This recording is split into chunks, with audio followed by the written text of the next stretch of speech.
So what's the issue with this from the point of view of the LPG marketers? Yes, I don't know why Abbas keep drawing me into his but that's fine. He's my little brother, so it's fine. I mean, like he rightly said, first of all, the marketer's margin is not determined by NPA because that is deregulated. So we set our own margins and it's in our price build-up.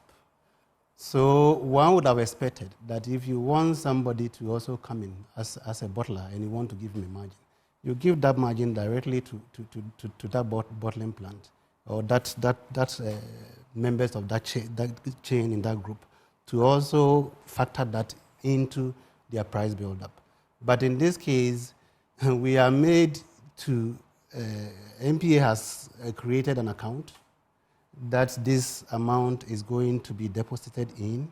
We don't know how long we are going to, first of all, we don't even know how much we need to be able to roll this out. We don't know that. Secondly, we don't know how long we are going to be paying this debt. And look, about a month ago, he called me and I went into a meeting, an informal meeting with his boss, Perry. And they made mention of this. But at that meeting, I told them that, look, we shouldn't do anything to increase the price of LPG because already the consumption of LPG is on the decline.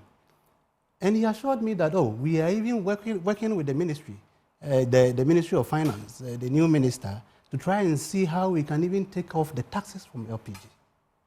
So my mind was that, okay, we were going to, even if we want to factor in all these things, we are going to work at reducing the taxes already existing on the product.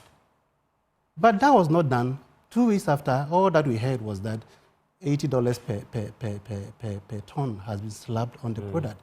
And that has really, really, really shot up the pump price of LPG. You're already reflecting this at the pump? It's reflecting on our sales.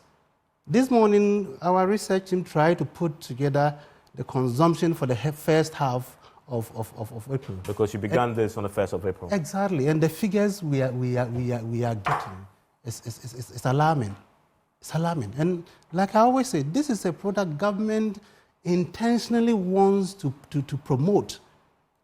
I mean, at least according to government, that is what he wants to do. But government actions are not in sync. Do you accept this explanation that margins are a standard practice in your business? And so if the guy is coming in to set up and is bottling, he deserves that margin, and that's why this has been introduced. Perfect. We have our margins. So allow the guy, it's investment. Let the guy come in and do his investment and then factor in his margin. Allow the forces of demand and supply market forces to be at play.